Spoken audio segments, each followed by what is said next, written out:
My name is Brendan Robert. I'm from Woodbridge, New Jersey. I'm a senior English major at Rutgers University. The first thing I just want to say is the artwork is ridiculously awesome. Great job.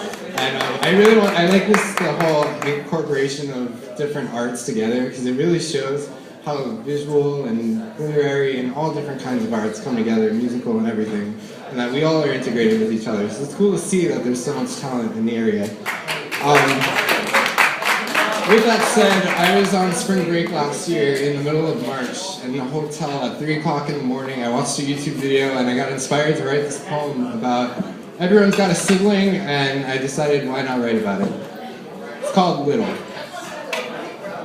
Yep, I got you right in the balls, remember? Right in the sweet spot. That spot that reminded you that you're a little nugget of a brother to karate, and that I knew how to make you sound like a pipsqueak as I walked into the kitchen, Mom surveyed the damage and said, "You deserved it." Then stepped over you to complete her lunch while you laid on the floor, heaving like a steamboat engine without the steam, or a water filter that can only filter air after the last drooping drop.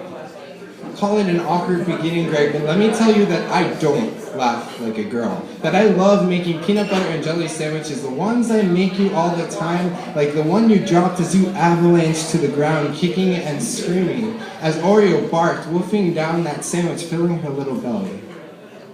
But when you called me on the phone the other day and said, "Remember when we used to play tag?" I could feel the trail of red free falling from my nostrils and know that even though I tasted blood, I bled love. And even though I nosedived into that bed spring from that game of indoor tag, I could taste your innocence. That you didn't mean it. As you cried and Mom tried stitching us back together like a quilted mattress, you told me to bounce on so high. That one jump brought me back to the present, and I tasted understanding. And it was sour at first, like all the warheads we challenged each other to, as the lime, lemon, and cherry mixtures multiplied. Your face scrunched up like a prune, and I thought, what a terrible idea this is, and did we stop? Of course not.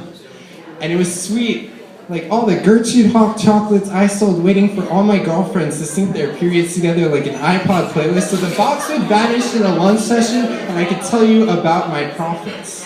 And it was salty like the popcorn you sold at all our neighbors' doors for Boy Scouts. I watched you sell them all within a week. Growing up, my social security card should have read Greg's little brother. The attendance list of all my teachers said Brandon in bold ink, but the teacher still said, "Greg?"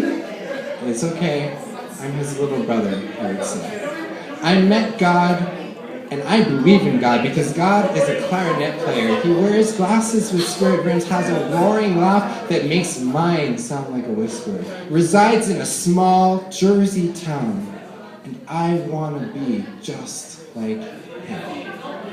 When your little 8-year-old brother kicked you in the balls, it was not to humiliate you, but to let you know that I was there.